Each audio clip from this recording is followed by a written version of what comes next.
मैं नहीं, मेरी ये शिमले नहीं जाना, चंबा कितनी दूर है। ओहो, पानी पानी पानी। ये HRTC की बस जो कि चंबा से पांगी के लिए चलती है। हाय दोस्तों, गुड मॉर्निंग, नमस्कार।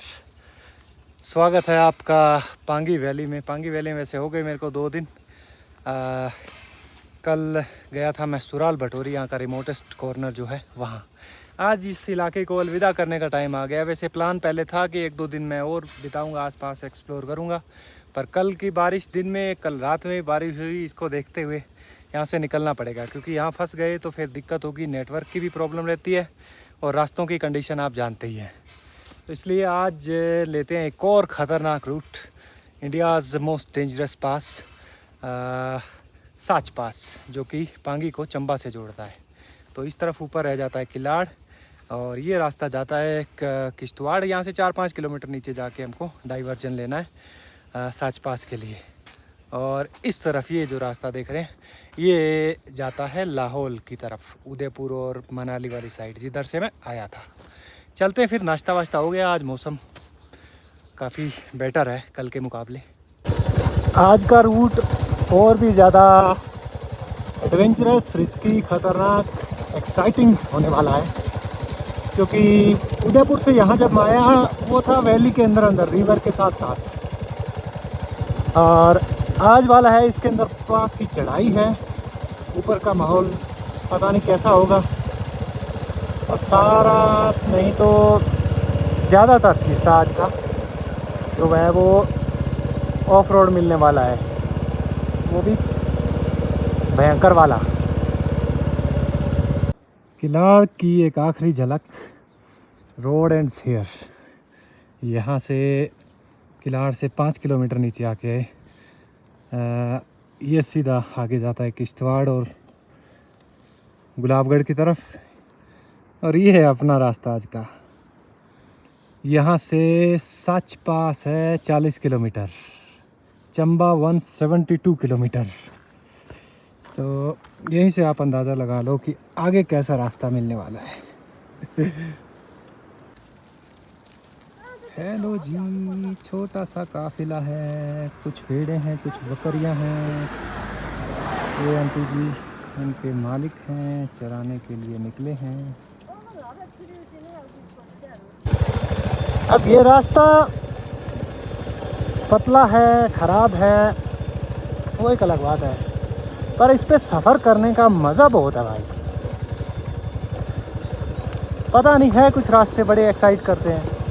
एक बार पहले गया हूँ मैं इस रास्ते से, ये मेरा सेकंड टूर है।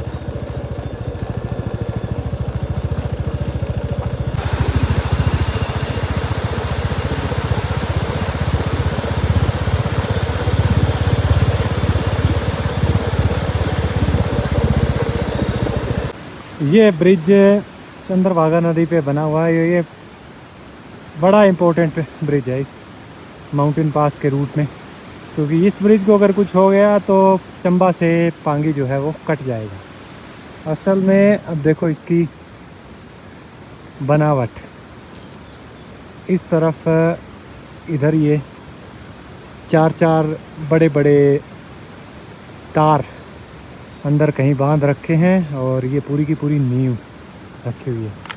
ये असल में पुराना ब्रिज था।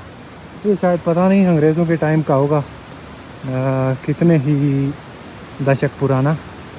इसके ऊपर तो इसका वो लिखा हुआ था, डेट वेट का वो भी नहीं है। पर इसकी हालत बहुत खस्ता है अब, क्योंकि इसका ये झूला पुल है, और इसके ऊपर देखो आप नीचे लक्कड़ के फट्टे लगे हुए हैं, इन पर से गाड़ियाँ गुजरती। उधर से जाके देखते हैं थोड़ा। ये अभी नया बना है मेरे ख्याल, कमरा जैसे। हाँ जी, ये वाला, ये इनके सपोर्ट पर टिका हुआ है, और इसके ऊपर तो थोड़ा कार्नेट भी बिछा हुआ है बीच में। ये अपनी चंद्रभागा यानी चिनाब, और ये था पुराने वाला पुल। पट्टे टूट भी रखे हैं बीच में इसके, तो पैदल चलने लायक भी नहीं है। एक मोनूमेंट के तौर पर बस अब खड़ा है इसके बगल में।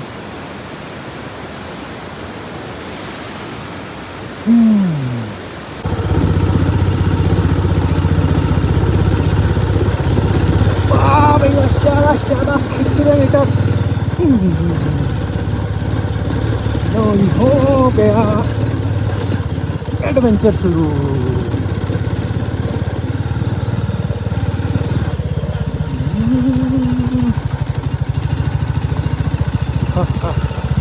अब ये काफ़ी दूर तक बहुत ही नैरो वैली है। जैसे ही उदयपुर से मैं किलाड़ आया था ना, ये उससे भी नैरो मानो। उसमें तो फिर भी बीच बीच में गांव आ रहे थे, स्पेस था।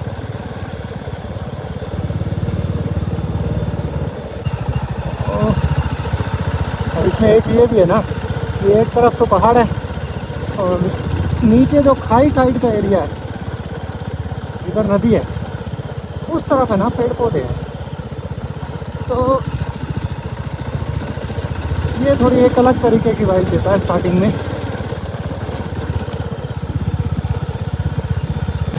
और मज़े की बात देखो, ये जो दरख्त देख रहे हैं आप रास्ते के दोनों तरफ, इनमें बहुत सारे पेड़ जो हैं वो अखरोट के हैं। ये नहीं कि यहाँ कोई गांव है, किसी की खेत है, नहीं, कुदरती तौर पर उग रखे हैं जंगल में।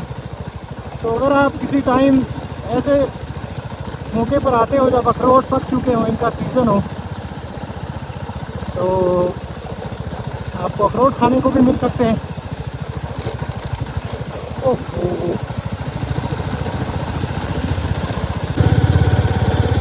ये रास्ता खाली समर टाइम के 4 महीने, मान लो 5 महीने मैक्सिमम खुला रहता है बाकी के लोगों के लिए। विंटर में क्लोज रहता है।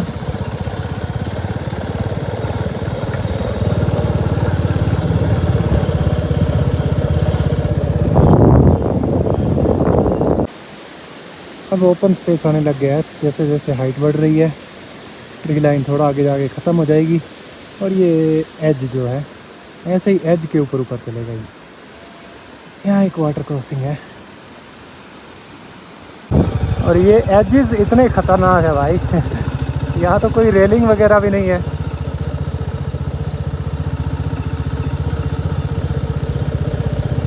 रात में सफ़र करना तो भैया मौत से खेलने के बराबर है इस रूट पर। वैसे तो लोग दिन में ही, खासकर जो बाइकर या बाकी ट्रैवलर्स हैं या बसें वगैरह भी, बस एक बस चलती है यहाँ चंबा से यहाँ की, वो दिन में ही चलती है। और कोई कोई होंगे बेचारे ट्रक वाले या राशन सप्लाई वाले, जिनको रात में भी चलना पड़ता होगा कई बार।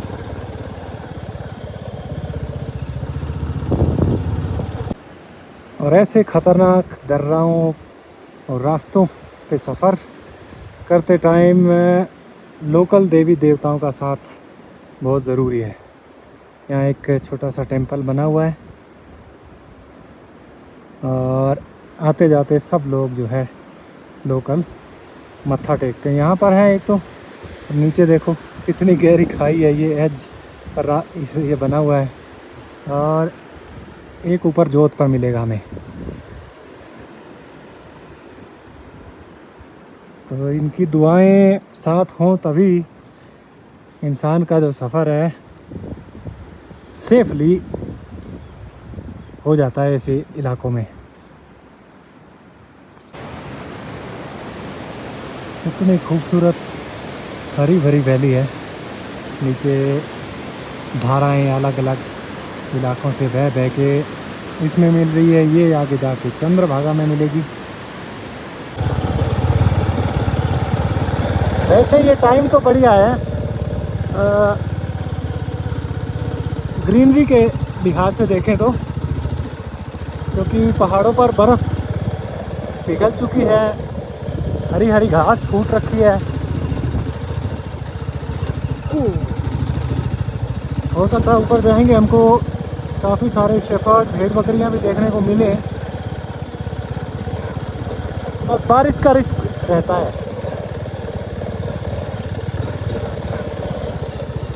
और ऐसे इलाकों में बारिश कब कैसा खतरा पैदा कर दे कोई पता नहीं है। ओह,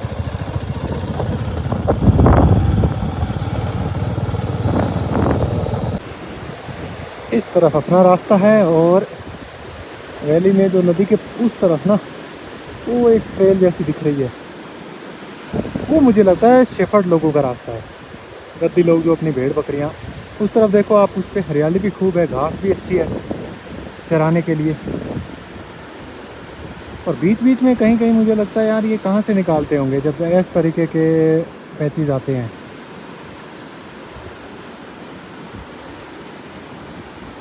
सच में यार जो हरी भरी घास है ना, इसने शोभा और बढ़ा दी है पहाड़ों की खूबसूरती जो है। उस तरफ देखो आप, इफ़ यू कैन स्पॉट, वहाँ पर एक येलो टेंट है जो गद्दी शेफर्ड लोगों का है, और इधर उनकी भेड़ बकरियाँ चर भी रही है। और ठीक वहाँ एक छोटी सी धारा नीचे गिर रही है, तो पीने के लिए पानी का भी इंतज़ाम है, आराम से टेंट लगाने की जगह मिल गई है, चराने के लिए हरी घास है। परफेक्ट स्पॉट है कुछ दिनों के लिए।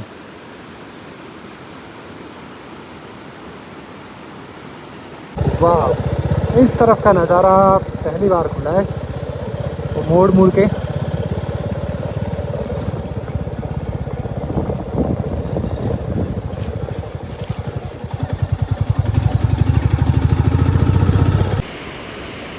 ये HRTC की बस जो कि चंबा से पांगी के लिए चलती है। अभी सुबह चलती है ये किलाड़ से चंबा के लिए, शाम को पहुंचेगी। और एक सुबह चली हुई है जो चंबा से, वो भी शाम तक किलाड़ पहुंचेगी।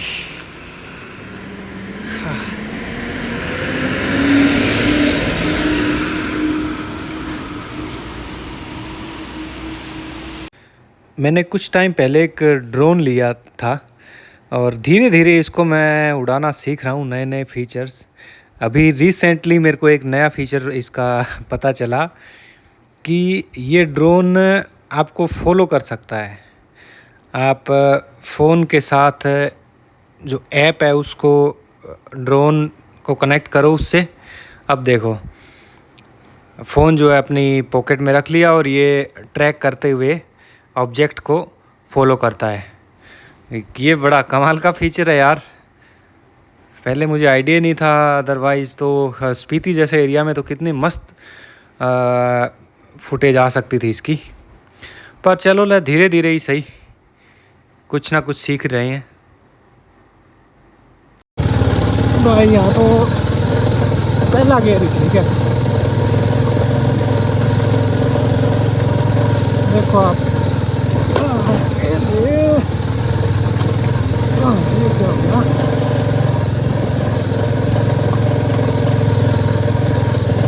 पत्थर बड़े गंदे हैं।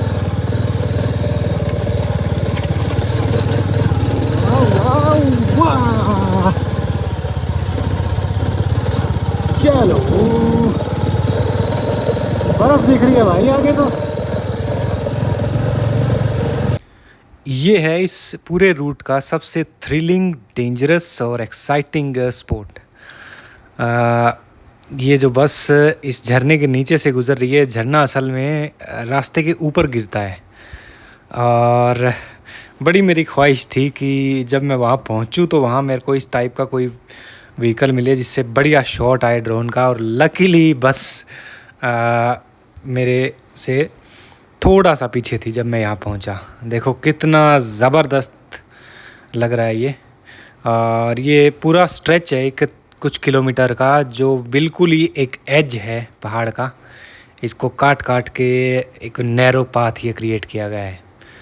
अमेजिंग यार, and that is why I love this route. बस देखो अब कैसे नेविगेट करते हुए जा रही है। और रास्ता इतना ही है कि बस जैसी बड़ी गाड़ी तो एक ही आती है, इसके सामने से अगर कोई आ गई तो फिर इसको या सामने वाली गाड़ी को कहीं ना कहीं थोड़ा बहुत बैक एंड फोर्थ करके क्रॉस करना पड़ेगा।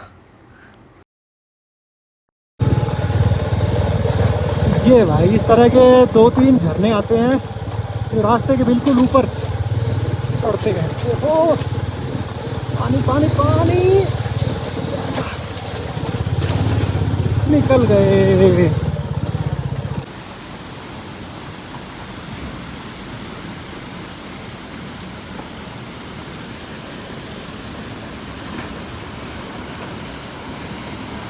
तो साच पास का जो ये रास्ता है, इसको देख के आप समझ गए होंगे कि इंडिया का प्रोबेबली सबसे डेंजरस माउंटेन पास है ये ट्रैवल करने के लिहाज से। इसकी वजह है कि इसके दोनों तरफ तकरीबन 40-40 किलोमीटर तक कंप्लीट ऑफ रोड है, और उसके अलावा नीचे सीधी सैकड़ों फीट गहरी खाई है। रोड माउंटेन के बिल्कुल एज पर चलता है, और इन खाई के अलावा, इस ऑफ रोड के अलावा, इस तरह के वाटरफॉल्स सीधा रास्ते के ऊपर गिरते हैं, जिनके नीचे से आपको क्रॉस करना पड़ता है। एक गाड़ी इधर से आई है, एक पीछे से आ रही है। चलो जी,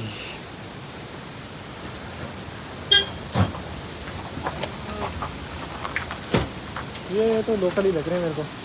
अब देखो, अभी थोड़ा सा कम पानी है, अदरवाइज़ जब बारिश होती है या फिर मई जून में बर्फ़ पिघलती है ताज़ा, तब पानी का बहाव ज़्यादा होता है। तो ये यहाँ नहीं है, ये चट्टान जो है यहाँ तक आगे पूरी गीली हो रखी है, तो यहाँ से भी पानी टपकता रहता है।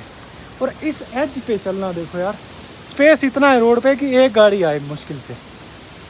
बड़ा संभल के, बहुत केयरफुली आपको चलना पड़ता है। तभी तो मैं कहता हूँ कि ये 150 किलोमीटर का सफ़र है चंबा से पांगी के बीच में। गाड़ी है, बस है, इसमें पूरा दिन लग जाता है सुबह से शाम तक। पर भाई इसका भी अपना एडवेंचर है ऐसे रास्तों पे सफ़र करने का। रास्ता मुश्किल है, ख़तरनाक है, पर जिन लोगों को एडवेंचर पसंद है, इस तरीके के दुर्गम इलाकों में ट्रैवल करना पसंद है, उनके लिए तो ये ड्रीम डेस्टिनेशन है, और मज़ा भी आता है भाई। देखो कितनी बड़ी बड़ी मजबूत चट्टानें काट काट के इनके एज पर झूलता हुआ ये रास्ता। ओ बर्फ बर्फ बर्फ, मज़ा आ गया यार, कई दिनों बाद देखी है बर्फ। एवरेस्ट बेस कैंप के बाद अब जाके स्नो दिखी है।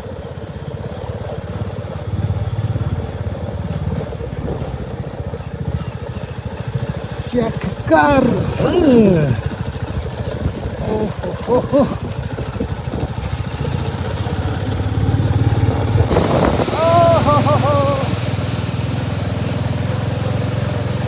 क्या मस्त नज़ारे यार।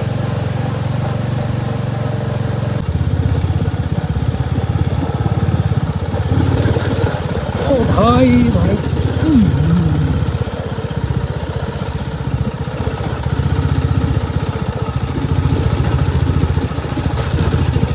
मोड़ भी बड़े भयंकर है भाई।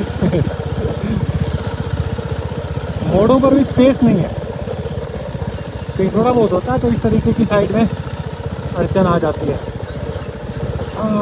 बर्फ़ की ठंडक आई अब।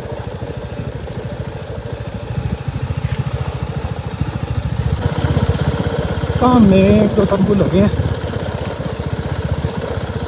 एक ढाबा है यहाँ पर। हाँ, थोड़ा सा एक ब्रेक लेते हैं, गर्मा गर्म चाय पीते हैं बढ़िया ठंडे मौसम में।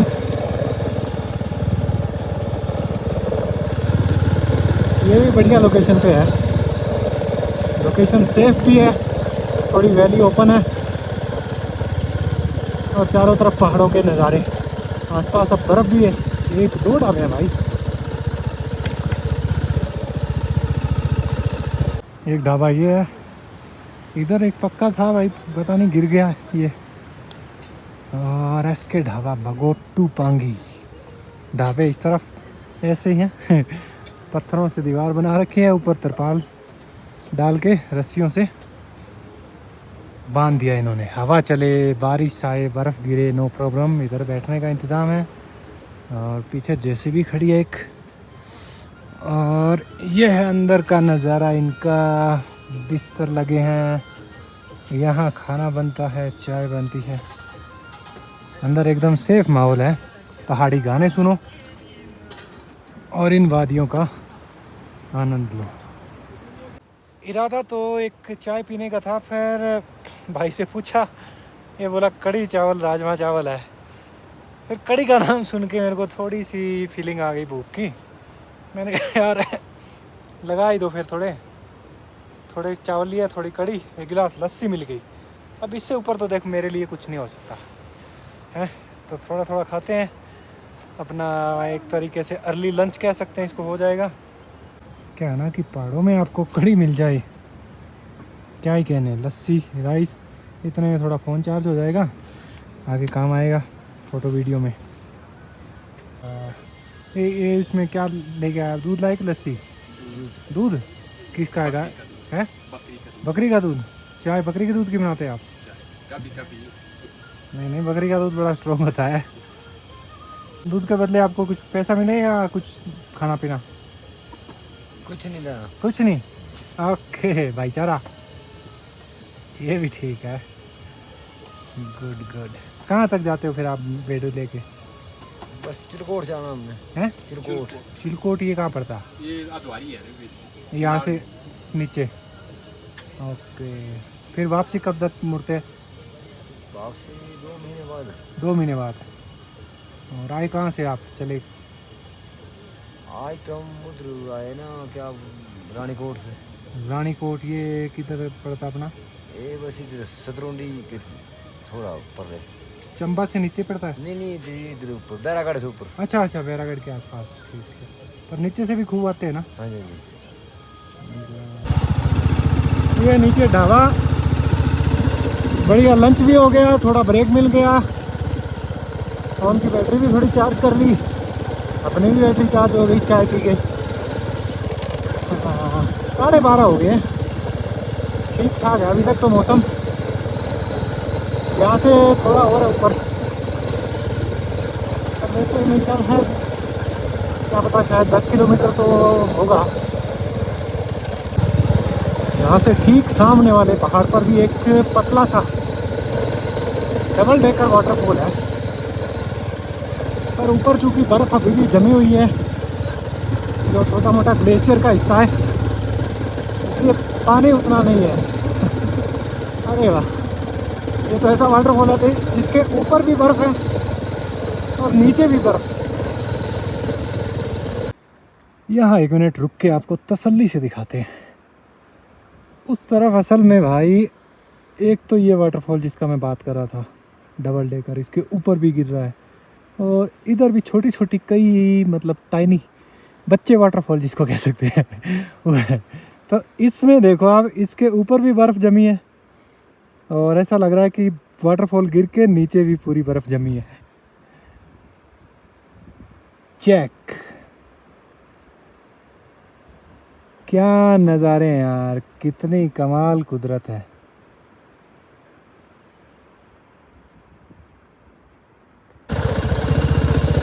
ये रूट की जो हालत है, इस पे बाइकें, छोटी गाड़ियाँ ही चलती है, बड़ी गाड़ियों में एक बस मान लो।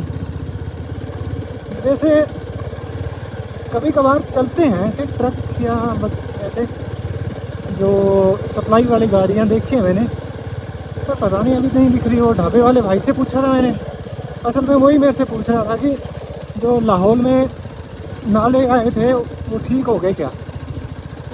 बोले हमने सिलेंडर और कुछ सप्लाई मंगवा रखी है, राशन, कुल्लू साइड से। तो मैंने पूछा यार आपके चंबा नज़दीक पड़ता है? बोला इस रोड पे बड़ी गाड़ियाँ नहीं आती, हमको उधर से ही मंगवाना पड़ता है। चेक, ये आ गया जी काफिला बड़ा, एक और गद्दी लोगों का ग्रुप। ऐसे ही चलते हैं 400, 500 भेड़ बकरियों का जो ग्रुप लेके।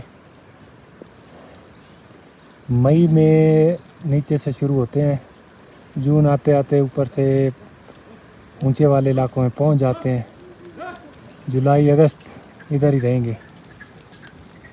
आओ जी आओ, कहाँ से आए? चंबा से। चंबा, मैंने मेरी ये शिमले नहीं जाना, चंबा कितनी दूर है। वेरी गुड यार, वेरी गुड। ये क्या हाल है?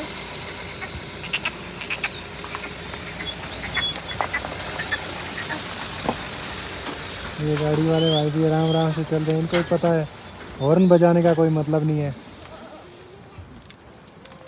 म्याऊं। ये तो बिल्ली वाली आवाज़ है यार। पर ओह, चेक कर करके जा रही हैं ये कि क्या गाड़ी आ गई, क्या कुछ है इसमें।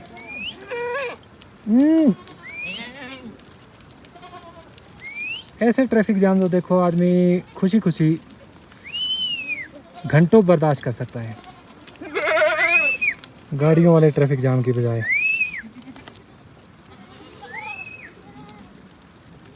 देखो कितने प्यारे प्यारे आराम आराम से चल रहे हैं। असल में सही कहूँ तो मैं पहाड़ इनके हैं सबसे ज़्यादा।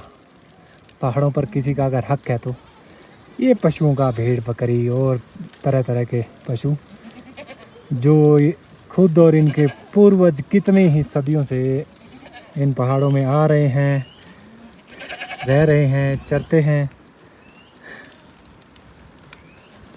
काफ़ी सारी है यार, ये तो मेरे ख्याल 1000 भेड़ बकरियाँ आराम से होंगी। तो ढाबे के बाद चढ़ाई तो वहाँदार और खड़ी है ये पास की बाइक कितना ज़ोर मांग रही है, इससे अंदाज़ा लगा लो आप कि किस टाइप की जो चढ़ाई है। और ऊपर से फिर ये उबड़ खाबड़ रास्ता। लोही बर्फ़ भी आ गई बिल्कुल हमारे बगल में।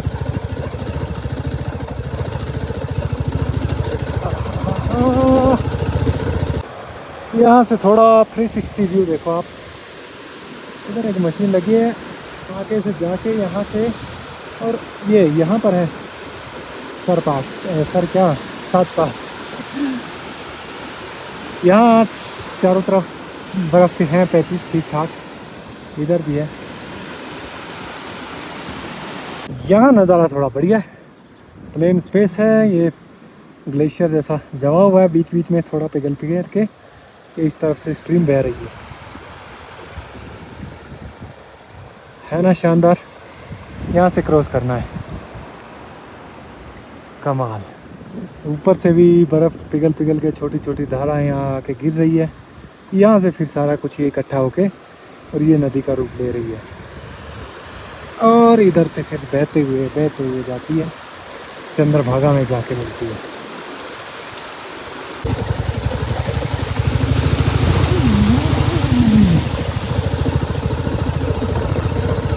ये तो बर्फ़ पिघल रखी है इसलिए थोड़ा ठीक लग रहा है।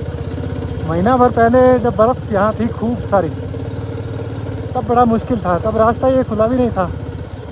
इसलिए यह कि इंडिया के जितने भी पासेस हैं उनमें सबसे लास्ट में खुलता ही है ट्रैफिक के लिए, क्योंकि यहाँ बर्फ़ बहुत ज़्यादा होती है। आगे चलो चलो।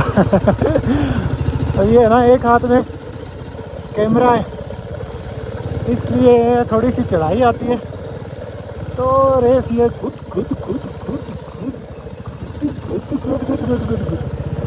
करने लग जाता है।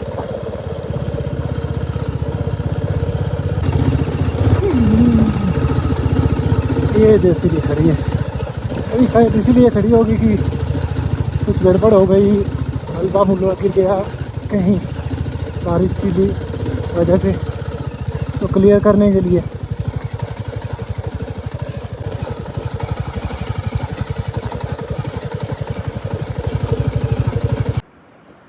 यहाँ से पूरी वैली का व्यू दिखता है। अब देखो ये जो पहाड़ यहाँ, ये जब मैं नीचे था तो ये बहुत ऊंचा तक लग रहा था मेरे को, अब देखो मैं इससे भी ऊपर आ गया हूँ। वो रास्ता है नीचे, वहाँ से घूमते हुए, वहाँ क्या उससे भी ज़्यादा नीचे, इस पहाड़ के पीछे की तरफ दिखाई नहीं दे रहा वो ढाबे वाला एरिया। चढ़ते चढ़ते फिर वहाँ से ये रास्ता है। हाँ, ओह भाई भाई भाई, अरे ये क्या हो गया भाई, इस तरफ मेरे को फॉग दिखाई दे रही है, भागम भाग करनी पड़ेगी। क्योंकि लास्ट टाइम जब मैं आया था 1 या 2 साल पहले, तब मेरे साथ यही हुआ था कि रास्ता भर ठीक रहा मौसम, और ये वहाँ तक आते आते ना एकदम फॉग आ गई थी, और ये पास क्रॉस करते ही तो बारिश शुरू, धुंध ही धुंध। तो इस पास के बाद मैं वीडियो नहीं बना पाया था बारिश की वजह से। तो इस बार मैं नहीं चाहता कि आप लोग सिर्फ पास तक का ही देखो। प्लान ये है कि अब मौसम ठीक है, ये फॉग वॉग ये शायद हो सकता है थोड़ा ऊपर तक ही हो, इसको टाइमली क्रॉस किया जाए, और उस तरफ का जो रोड है उस तरफ के नज़ारे भी इस बार आपको देखने को मिले। मुझे पासिस पे रहता ही है ये, स्पेशली दोपहर के आसपास या उसके बाद। अब देखो 1:30 बज गया है, तो होना ही था ये तो। हाँ मौज, ये हम पहुंच ही गए हैं सच पास का जो 0 पॉइंट है। ये मोड़ मुड़ते ही ठीक हमारे सामने गाड़ियां भी खड़ी है। ओके, लो जी मुस्कुराइए, आप हैं सच पास में, कॉन्ग्रेचुलेशन वगैरह वगैरह सब कुछ यहाँ पर। वेलकम बोर्ड भी अपना 14,500 फीट की हाइट पर, और मौसम भी ठीक है। मेरे को लग रहा था फॉग फॉग इधर से आ तो रही है और इस तरफ ज़्यादा देखने को मिलेगी, पर चलो ज़्यादा समय नहीं बिताएंगे यहाँ, मत्था टेकते हैं और निकलते हैं। इस सच पास यहाँ पर एक छोटा सा ढाबा है, आओ तो चाय नाश्ता खाना, दाल चावल कढ़ी चावल वगैरह मिलेगा। और इस तरफ से किरार साइड उतरते हैं, ऊपर एक मंदिर है भोलेनाथ जी का, और जितने भी यात्री आते हैं सब लोग यहाँ रुकते हैं, मत्था टेकते हैं और फिर निकलते हैं। चलो जी, मत्था टेक लिया, प्रसाद ले लिया बाबा जी का, और अब दुआ यही करते हैं कि आगे मौसम ठीक रहे, ज़्यादा बारिश वारिश वाली बात ना हो। धुंध तो चलो थोड़ा नीचे जाएंगे तो छट जाएगी, और टाइम टाइम से निकलते हैं। चलो जी, अब तक चढ़ाई चढ़ी, अब नीचे उतरते हैं, ढलान ही ढलान।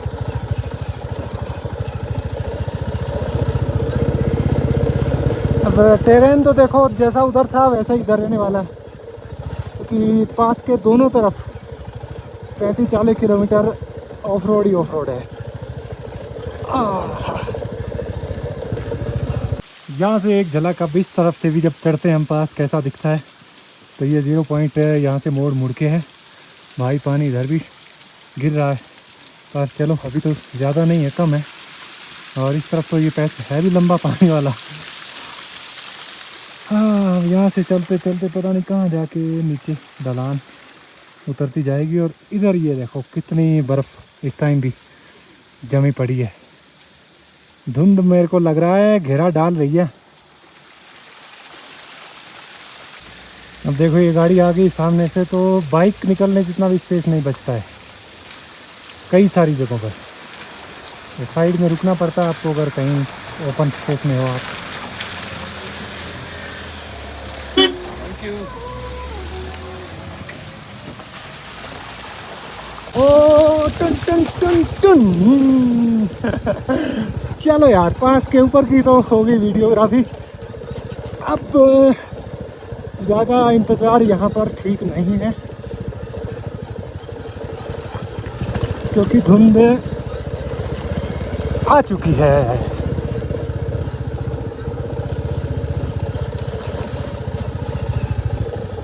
ये देखो,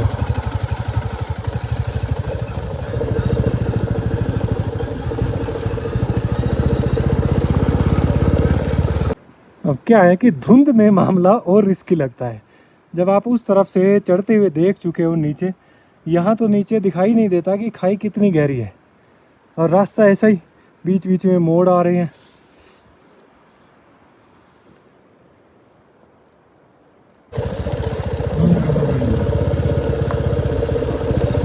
तो देख लो, ये सारी चीज़ें मिला के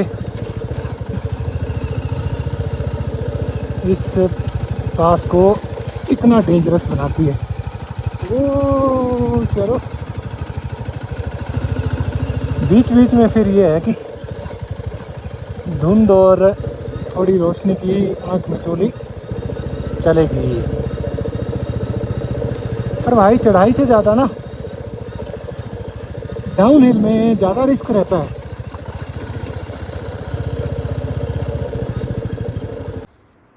फॉग ही फॉग है भाई चारों तरफ। नीचे थोड़ा ठीक लग रहा है फिर भी, और सामने का व्यू चेक करो, धुंध और बादलों के ठीक बीच में ये पहाड़, और नीचे रास्ता ये है सीढ़ी नुमा। उधर एक बड़ा ट्रक खड़ा है, वो चल नहीं रहा, खड़ा ही है।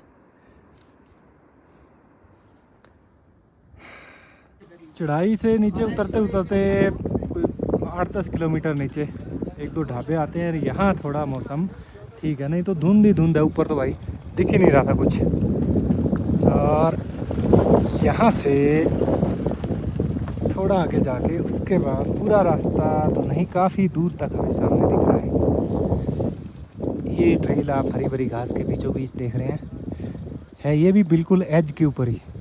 और अंदर फिर घाटी में जाके देवदार के जंगल शुरू हो जाएंगे।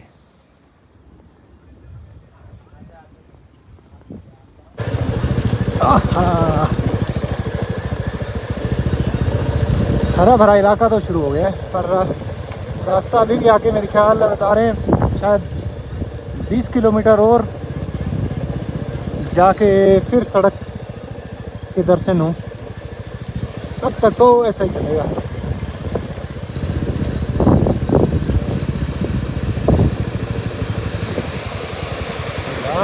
ये वाटरफॉल है एक छोटा सा, ये भी एक तरीके का अट्रैक्शन बन रखा है।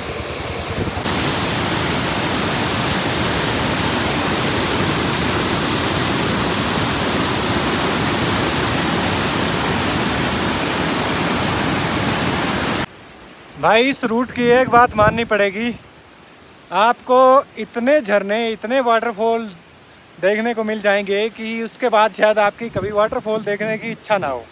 अब तक आप ऑलरेडी देख चुके हो। यहाँ एक स्पॉट आया है जहाँ पर पता नहीं 3, 5, 7, 8, 10 वाटरफॉल है एक साथ। देखो आप, 3 धाराएं नीचे जा रही है, ये ऊपर इनके 2 वाटरफॉल हैं, वो ऊपर से बहता हुआ आ रहा है, एक वहाँ ऊपर से आ रहा है, और एक वहाँ पर है, वही उसके पास में एक और है, एक उस तरफ और है छोटा। कितने सारे। एक ऊपर फॉग है जिसमें दिख नहीं रहा है, थोड़ा थोड़ा अभी दिख रहा है, मौसम साफ हो तो वो भी दिखे,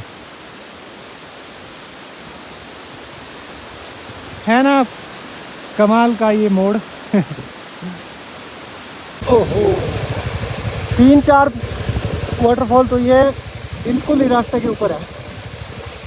हाँ, ये वाला जैसे, और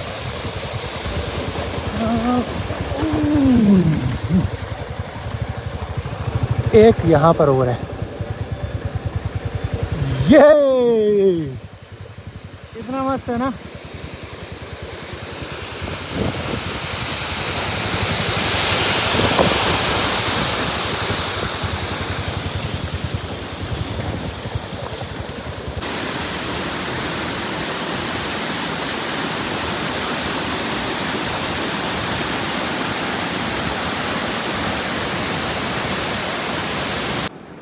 वो रह गए वाटरफॉल सारे के सारे पीछे, और रास्ता इस तरफ भी उस साइड जैसा ही है, बिल्कुल पतला सा एकदम एज पर। हाँ, घने हरे भरे जंगल, खुले हुए मीडो। और यहाँ दिक्कत ये हो रही है कि अब डाउन हिल है ना, तो रुक रुक के कहीं कहीं पे आ रहा है। मैं थोड़ा शॉट ले रहा हूँ, अदरवाइज चलते टाइम में बड़ा मुश्किल है, एक हाथ से कंट्रोल करना और फिर वीडियो साथ साथ बनाते रहना। अब क्या है कि इसमें एक तो इतने सारे मोड़ और ये ऊपर पेड़ पौधे हैं, ये ना होते ना फिर तो मैं ड्रोन को फॉलो मोड पे लगा के पीछे लगा लेता, वो अपने आप फॉलो करता रहता फिर। पर ये इस तरह मोड आते हैं ना, तब थोड़ी सी गड़बड़ रहती है ड्रोन को ट्रैकिंग में। फिर आगे ऑब्स्टेकल आ जाते हैं, अगर कोई पेड़ वेड़ आ गया।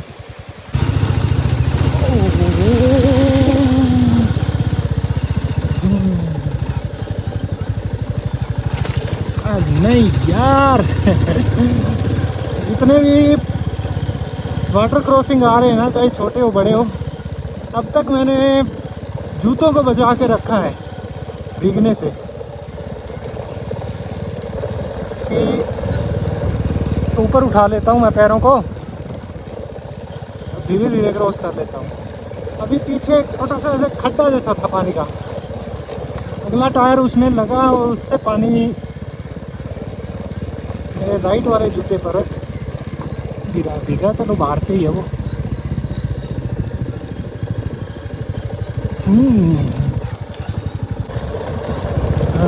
फॉरेस्ट एरिया आ गया है नीचे। मेरे को थोड़ी लेवलिंग भी दिख रही है रोड पर। अब शायद सड़क ज़्यादा दूर नहीं है। One more. अब तो ये काफिले के काफिले चल रहे हैं, ऊपर की तरफ जा रहे हैं।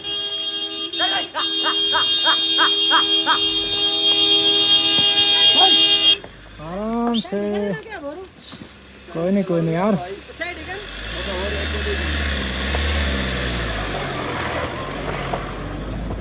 बताओ, लोकल बंदे थे, पता भी था उनको कि भाई भेड़ बकरियां हैं, थोड़ा धीरे धीरे निकल जाओ। पर होते हैं कई वो लोग, थोड़ी एरोगेंस आ जाती है उनमें। देखो बेचारे कितनी शांति से चल रही है। पहाड़ जंगल तो सबके भाई।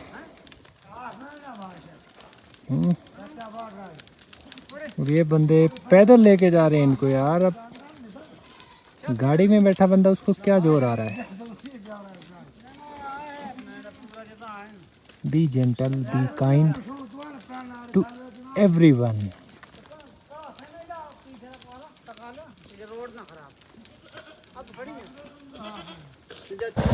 और तकरीबन 7 घंटों के बाद फाइनली फिर जाके सड़क का दीदार हुआ है। अब चलो कोई नहीं, अब तो समझो एडवेंचर वाला पार्ट हो गया कंप्लीट। अब थोड़ा आराम का सफ़र है।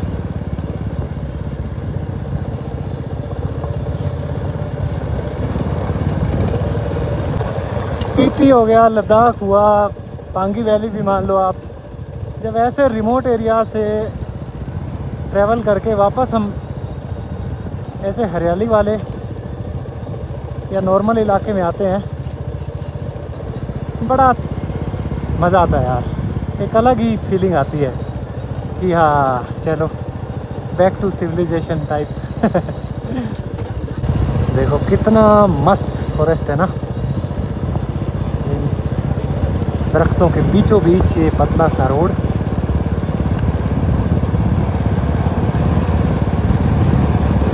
ऐसी जगहों पे बड़ा मज़ा आता है भाई राइडिंग का।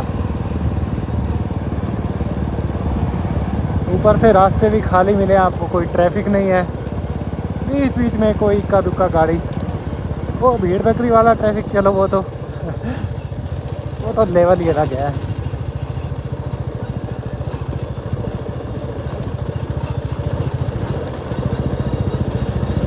अरे रे, सड़क भी प्रॉपर अभी तक बढ़िया वाली आई है, फिर भी नहीं आई है। बीच बीच में टूटे फूटे पैचेस।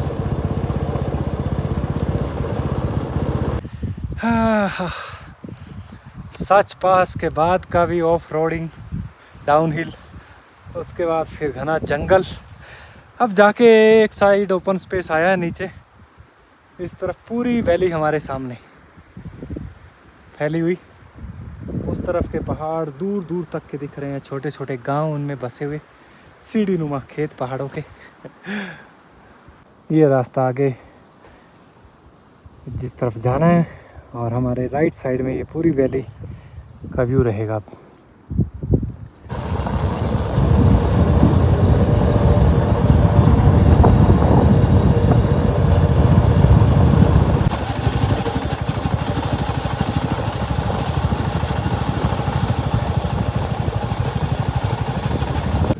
साच पास का सफ़र हो गया कंप्लीट अपना। मैं पहुंचा, एक जगह आई है पहाड़ी के ऊपर, एक छोटा सा टाउन है, इसका नाम है भंजराड़ू। तीसा भी बोलते हैं इसको, भंजराड़ू भी बोलते हैं। बड़ी शांत सी प्यारी सी जगह है। और इधर ही बस स्टैंड के बगल में मेरे को एक होम स्टे मिला है। मैं लास्ट टाइम भी यहीं रुका था। यहाँ अपने को 500 रुपये से कमरे मिलने शुरू हो जाते हैं। और काफ़ी पुराना ये ठिकाना है और जगह भी काफ़ी अच्छी है। इधर देखो चिड़ियों पंछियों की आवाज़। इस तरफ सनसेट होता है, अभी थोड़ा क्लाउडी है इसलिए दिखाई नहीं दे रहा। यहाँ पार्किंग का स्पेस अच्छा है, अपनी बाइक होगी पार्क। एक दो कोई बाइकर रो रहा रखे मेरे ख्याल। और इधर अंदर की तरफ अपना रूम है। तो मेरे को ठिकाना ये था याद, मैं कहा यार वो सही रहेगा। इस तरफ थोड़ा छोटा सा मार्केट है, नीचे पूरी वैली का व्यू, लवली प्लेस। और यहाँ अंदर से दिखाते हैं आपको। जैसे 500 वाला खाली था नहीं, अंकल जी को मैंने कहा लास्ट टाइम भी मैं रुका था यहाँ, तो मेरे को 700 वाला 600 में दे दिया। ये बाहर ऐसे सीटिंग का इंतज़ाम है, आप अगर बैठना चाहो। और ये अपना कमरा है, चेक बैग वैग हो गया, सब इंतज़ाम है। बिस्तर है पीछे की तरफ से, अपने को दूसरी साइड का व्यू भी दिखता है वैली का। वो भी अंकल जी ने दिखाया था, बोला आप इधर से भी नज़ारा देख सकते हो।